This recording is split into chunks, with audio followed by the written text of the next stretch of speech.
everybody.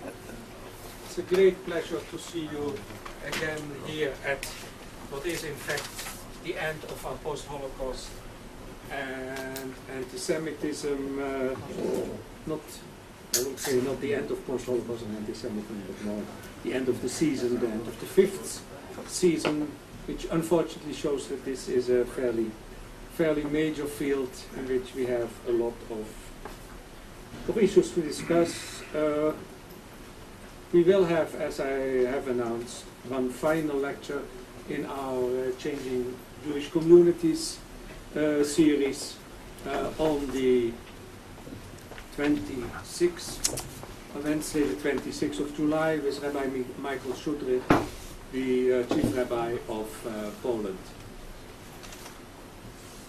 Our speaker today is Dr. Eugene Korn, Rabbi Dr. Eugene Korn, on Mainline Protestant churches of Israel, their problem and ours. Well, this is an issue we have so far neglected to a large, unfortunately, because we didn't really see it coming.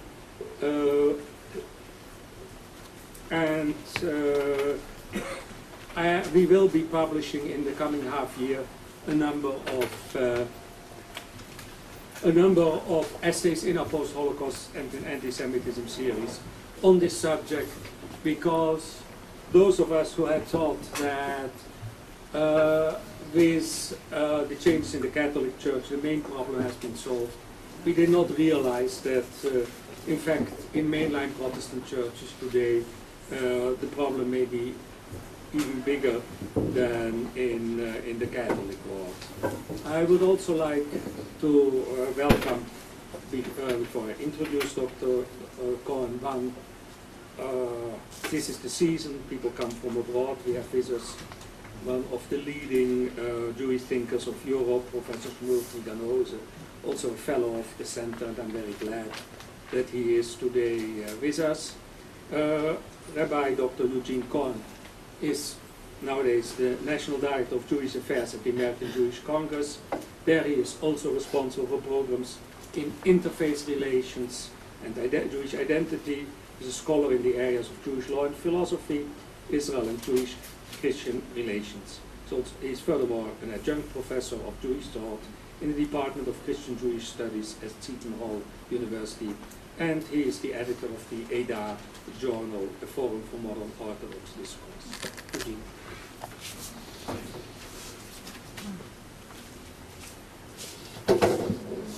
Thank you, Dr. Gerstenfeld. It's a pleasure to be here. Thank you for the kind invitation. Dr. Gerstenfeld and I first met last February at a conference at Bar Ilan in which both of us spoke. The conference was on the issue of international boycotts of Israel, specifically the academic community. And as I hope to tell you or try to explain this morning, the issue of boycotts is organically connected, I believe, and strategically connected to the issue of the actions taken by the mainline churches. Everyone understands, and it's been very well documented, that there's been a rise in anti-Semitism and anti-Zionism in the last 5 to 10 years. And sitting here in Yerushalayim as the prime targets of this kind of campaign, in a certain sense it's arrogant of me to try to come to explain to you what's going on.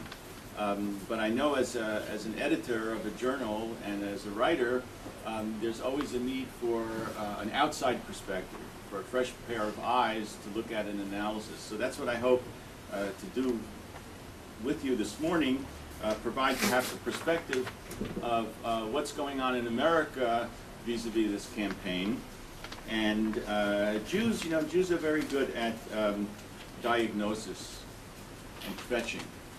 We're less good at prescription and how to solve problems. So I'll talk a little bit about the diagnosis and how I see the situation, and then hopefully offer some tentative suggestions as to how to deal strategically, both tactically and strategically, to correct or at least ameliorate the problem. On June 30th, 2004, the Presbyterian Church of the United States of America, that is the national body of the Presbyterian Church, passed a resolution at the General Assembly that called for selective phased divestment from corporations doing business with Israel, specifically corporations that, in their language, supported the occupation. The main target was Caterpillar Incorporated, because Caterpillar sells tractors and bulldozers to Tzahal, and Caterpillar became kind of the antichrist of this movement, in the sense that they became the symbol of everything that was wrong in support of Israel, in support of the occupation. Now, this one particular event actually precipitated a crisis in Jewish Protestant relations in America, because this event constituted a major crossing of the threshold. Prior to the passing of the divestment resolution, there was always a lot of rhetoric in the liberal churches, and I'll tell you exactly, I'll try to define the players and who the liberal churches are in a moment, but there was always rhetoric, anti-Israel rhetoric, pro-Palestinian rhetoric, that was coming out of the National Council of Churches, which is the coalition of these liberal churches in America, and even worse, the World Council of Churches in Geneva, which is the coalition of European liberal Protestant churches. But it was confined to rhetoric. And it was seen as, I would say, nothing more than, it was seen by Israel as nothing more than a mild curiosity with no teeth, with no major implications in terms of damaging the interests of Israel. But the crossing of the threshold to action, that is to actively begin to divest from corporations doing business with Israel, was seen as a signal that, in fact, there was something dangerous on the horizon. Israel became quite concerned. I myself, as a result of that one action by the Presbyterians, was called to Washington by Donny Ayalon to discuss the issue and to understand the implications and what could be done by Americans, by Israelis. And then there were 2 subsequent meetings in New York. So clearly the Israeli government was quite concerned about this development. And I would say it took, as Dr. Gerstenfeld correctly said, it was a shock to the Jewish community, because the Jewish community in America had a kind of informal, sometimes even a formal alliance with these mainline Protestant churches on domestic issues. That is, in general, or historically, the Jewish community in America has always identified with the liberal end of American domestic politics. Issues like separation of church and state, issues like freedom of choice with regard to abortion. And we were kind of in lockstep in terms of attitudes and policies with these liberal churches. We saw them as our greatest allies, and we saw the evangelical community, as the right-wing Christian community, as political enemies, because we were at odds with them with respect to the domestic agenda. So there was a very close informal alliance on a domestic point of view, and then when in effect these churches became spokespersons for I would say even radical Palestinian nationalism. I mean, unvarnished, that's really what it is. It took the Jewish community by surprise. We were unprepared for it. And the divestment resolution was a kind of wake-up call to the Jewish community. Now, in fact, this had been building, and not merely in America, but certainly in Europe. For instance, 10 months before this resolution was passed, the Anglican Church in England sent a fact-finding group of clergy to the Middle East to examine the Palestinian-Israeli conflict. They returned to England. They published a report that had 22 recommendations or possibly demands on how to bring peace to the Middle East. Not one of the 22 recommendations demanded anything substantive of the Palestinians.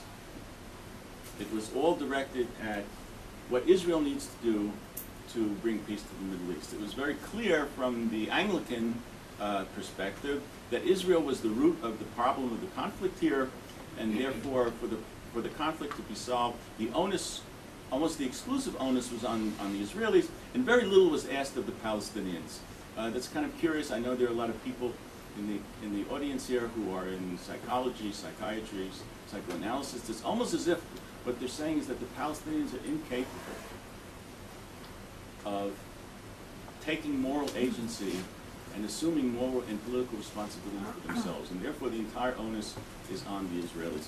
So that was a year before this resolution, and in fact there was this kind of ambiance or attitude toward how to understand the whole conflict here. And just one more point on this, most of the analysis, all of these resolutions have as backgrounds factual reports, or purportedly factual reports about the situation here. In other words, there's a fact-finding mission, there are people who study the conflict, and as a result of the study and the conclusions of the study, resolutions are passed in these national churches. It was very telling that in the Presbyterian case, embedded in the report and in the resolution was a claim that the occupation is the root, right, of evil acts, of all, I would say all evil acts, perpetrated against Palestinians and Israelis. That was the language of the resolution.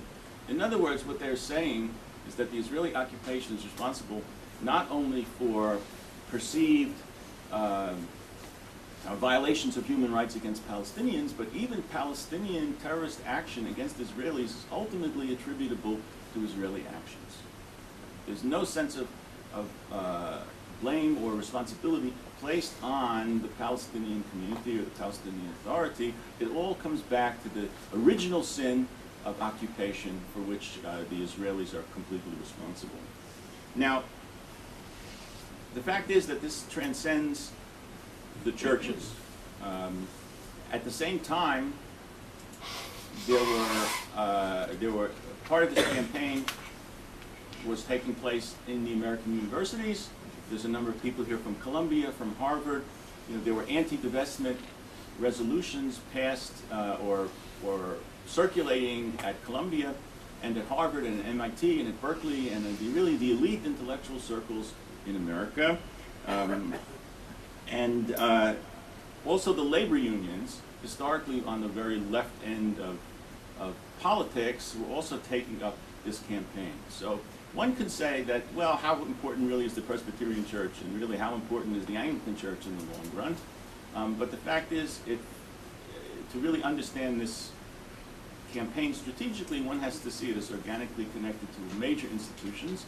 We'll talk a little bit about the financial clout of the churches and really what does divestment mean, but the financial clout of the universities in America and the financial clout of the labor unions, both of which have huge investment portfolios, is really what worried the government of Israel and the Jews around the world, because should this kind of thinking and action spread to these other major institutions, then you have a very severe potential economic threat to Israel. So the questions really are, number one, what is the strategic goal of this campaign? Is it just divestment or is it broader? Number two, who are the players? And number three, what's the best way to react both tactically and strategically to this? Just in terms of who the players are. Jews, at least Jews in America, I think it's probably true of the Israeli community, really have a very superficial understanding of the Christian world in general, both theologically and I would say even sociologically. The fact is that in America there are, I would say, analytically one can say there's three clusters of Christian communities. One is what is called as the Christian right, what is known as the Christian right, who are the best friends of Israel, both politically and diplomatically, and I would say even financially, amongst Gentiles in America. They are not in this picture at all. That's a different story in terms of Jewish-Christian or Jewish-Christian relations on the right. There's the Roman Catholic Church, which has approximately 69 million people in America. They're a world unto themselves. They have nothing to do with the divestment issues or the anti-Israel campaign that I'm talking about. The Roman Catholic Church is one of the great ironies of history, but I believe that the Roman Catholic Church, which was our greatest enemy for 18 to 1900 years. The greatest enemy historically has now in many ways become our greatest friend in the Christian world. That's another lecture. So the third community is the community I'm talking about. This is the mainline or liberal Protestant churches. They are the Presbyterian Church, the Episcopal Church, the Methodist Church, the Lutheran Church in America, and some smaller churches, the United Church of Christ, the Disciples of Christ. This cluster of churches comprise, I would say, a fair estimate is somewhere around 40 million Americans. However, this 40 million out of what, I don't know what the current population of America is, somewhere around 260 to 300. Okay, so percentage-wise, you know, we're only talking about perhaps 12 to 15% of Americans. However, historically, the corridors of power and the corridors of wealth of America has come from this population. If one looks at the presidents of the United States and the secretaries of state, they, with very, very few exceptions, all of them come from this group of churches. The Rockefellers, the Carnegies, or the great wealth in America came from this landed aristocracy of the mainline churches. And therefore, the demographics are one thing, but if one looks at the influence and the power and the wealth that is exercised by these churches, you know, it far exceeds what the demographic statistics indicate. Now that may be changing. It is, in fact, it is changing, but it's still quite an important part. Now, I would say, so if we restrict ourselves just to this group of churches, both in America and in Europe, the fact is that you have to distinguish between different power groups or factions within these churches. I would say there's three broad groups within these churches. There's a small group of highly charged, highly focused ideologues within these churches, who are the ones who are responsible for the anti-Israel divestment boycott campaign. They're statistically in the minority. They're very politically active. They usually function in committees that are responsible for international relations or peace and justice. They are very highly charged. I would say that in many of these churches, they border on being radical leftists politically. They see themselves as transnationalists, post-nationalists, even though, in fact, the only country that they're really, you know, trying to argue that has the only nationalism that they're really trying to say has really no validity today in practical terms is Israel. They're enormously hostile to the foreign policy of the United States. Bush is a great Satan, or at least Bush's projection of military power in Iraq and Afghanistan, you know, is a prime evil for them. And Israel is a little Satan, if I could use that language, and it's a lot easier to attack Israel than it is to attack Bush. They attack Israel almost with impunity, or so they thought in America, whereas there are major consequences attacking rhetorically and politically with the foreign policy of President Bush. So that's a very small group, but they're highly focused, highly organized, and single issue people. They are relentless in their pursuit of portraying the Israeli-Palestinian conflict in one dimension. One cannot minimize the value of organization and focus here. The second group are the administrators of the churches, the head clergy. They are primarily administrators trying to hold together hundreds of churches across the country, and they're burdened by administrative problems. They're not particularly theologically deep, right? They're not driven by theological conceptions. They're driven by practical coalition administrative issues, and I find that when you strip away all of the high moral language about peace and justice and fairness, they're really driven by practical politics in the sense that they will go in the opposite direction of whatever the greatest political force is at the moment. Because again, they're trying to hold together a wide coalition. And then you have the Balabatim. Right? In America, it's called the pew level. the Christians who come to pray on Sunday, who are the professionals, who are the laity. Now, in America, it's been very consistent for nearly 20 years, perhaps even more than 20 years. Every poll taken in America on attitudes toward the Israeli-Palestinian conflict, is very consistent. Sympathy is with Israel in a ratio anywhere between 3-to-1 Israeli versus Palestinian to 4-to-1 Israeli versus Palestinian. Post 9/11, it's closer to 4-to-1. Post Hamas, it's even higher. It's almost exactly 4-to-1. Now, the people in these mainline churches, right, are like most other Americans. They're very sympathetic, or they are sympathetic to Israel. And why are they sympathetic to Israel? Because they see Israel as a Western country with democratic values who are in many ways fighting the same enemies that America is fighting. Enemies who fight in barbaric ways, via terrorism, suicide bombing, etc. Enemies who have no appreciation for secular authority. Remember, this is the church. These are churches who,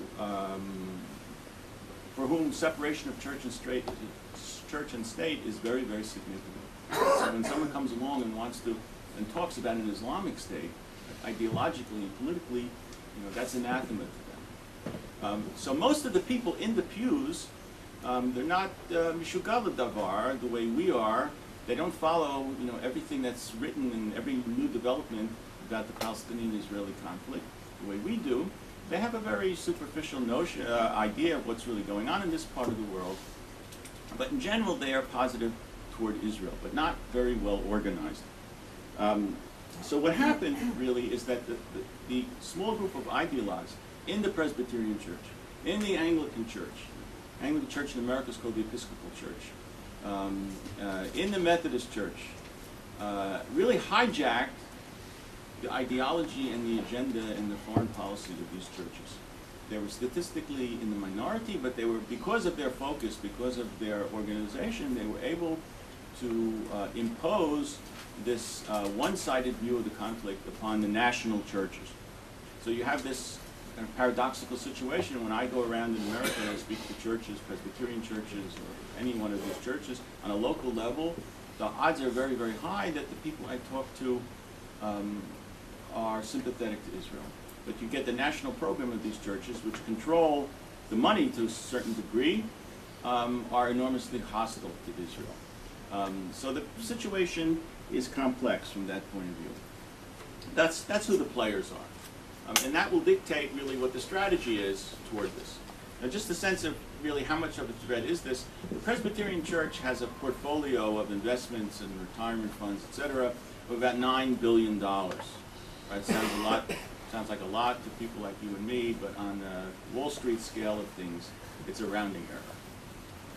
However,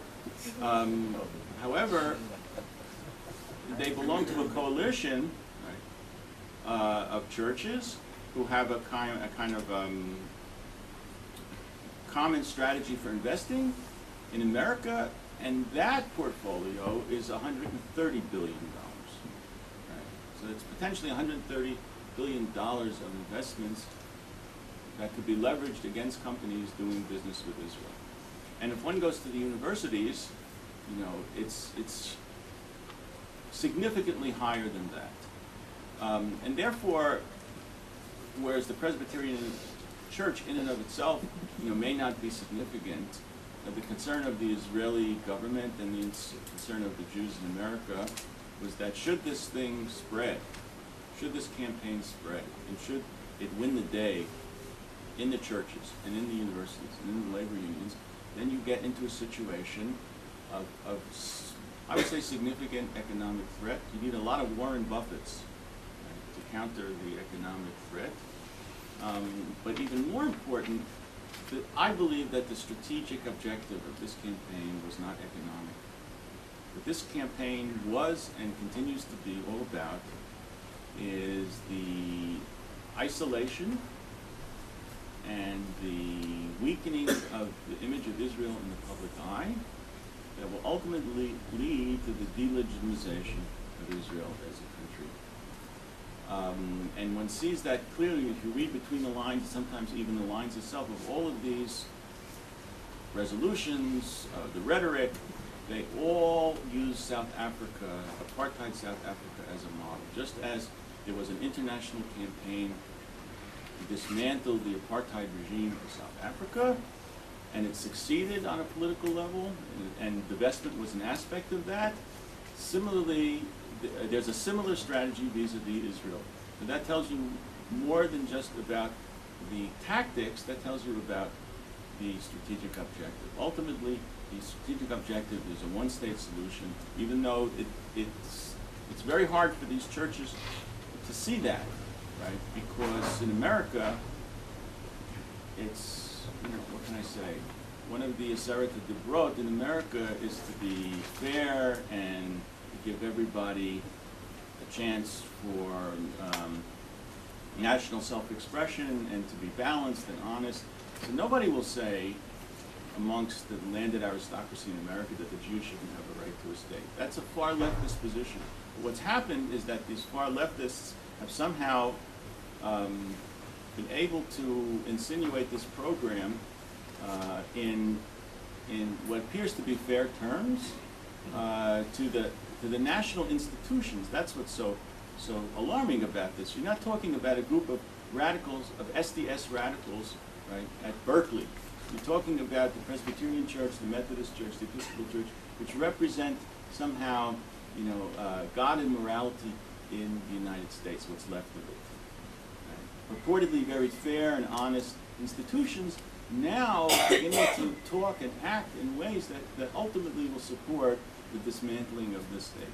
And one sees that in and I have called them on it publicly, and it's not an easy thing to do, but one of the greatest ways of embarrassing these churches into changing their program, right, is to say that look around at who are your allies in this campaign. And James Woolsey, the former director of the CIA, who I was part of a group that recruited him to speak on our behalf against divestment, he went to the most recent assembly in Birmingham that took place in June, and his most effective argument was this kind of attitude puts the Presbyterian Church in alliance and in association with theocrats, with terrorists, with one-state solution people who are not nice in America. Now, America is a different culture than Israel. To say it's not nice in America is a cardinal sin, because these churches, pride themselves. They pride themselves on fairness and being nice and civility. And he really, said it very directly.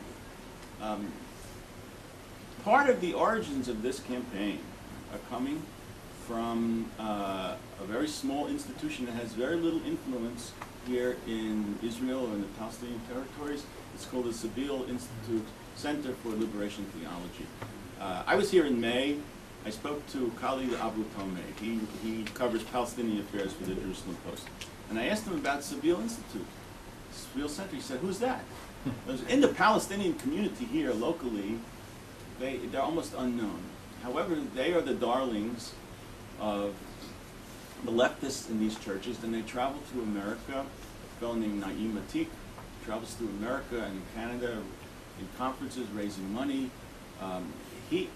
Many people say the whole divestment campaign came from that little building in Sabeel and spread like wildfire throughout Europe and the United States. So once again, you have an instance of a very small minority focused, very hostile, somehow hijacking the agenda. Now, when I was here in September with a group of clergy from these churches, we went to see Naim Atik, and I confronted him, and I said, aside from the use of deicide language that he uses, he calls Israel, the Israeli government, a crucifixion machine, and anyone who knows the history of Jewish-Christian relations and deicide language and all of that understands what that means. But I asked him, will he recognize the right of Israel to exist as a Jewish state? And he said he never will. He does not. He never will. He comes from Beit Shan. He claims his family was evicted from Beit Shan in Milchemet HaShikur. He said Israel was born in sin. I will never recognize the right of Israel to exist. Now, okay, these kinds of attitudes are not uncommon in Beit Lechem or in Ramallah or in some quarters of Yerushalayim. But it is very unacceptable to talk that way in the United States in the mainline churches. So what we need to do, what we have done very successfully, is to expose really what the underlying ideology of this anti-Israel campaign is. Now, again, you have to understand that the campaign is waged in the name of peace and justice and fairness.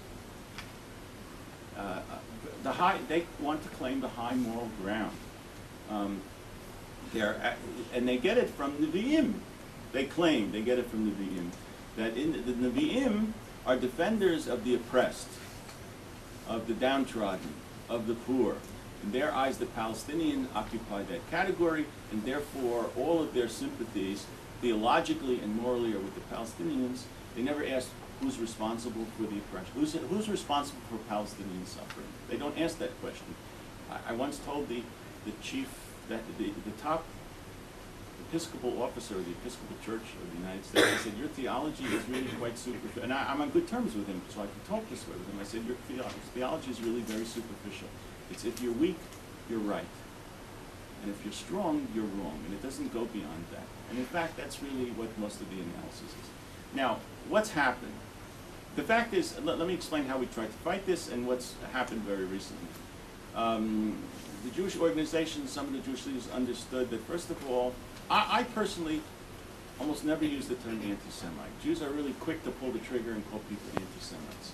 I think that's strategically wrong. It's tactically wrong and strategically wrong, because really most Jews, and it's very common in Israel too, but I can't speak with great authority about Israel, I can speak about the American Jewish community. To call someone an anti-Semite is very frequently an abdication of responsibility.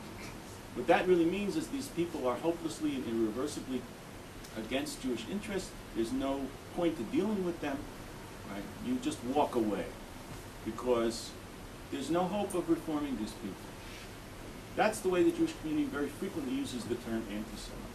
And to me, that is an abdication of responsibility. And therefore, I don't use the term anti-Semite. Whether I believe it or not is another thing, but I don't use that term because I believe that we have to engage the good people in these churches. As I said before, the overwhelming majority of them are fair, identify with Israel as a Western country, identify with Israelis as Western democratic individuals, identify with liberal values of political, religious liberty, civil authority, etc.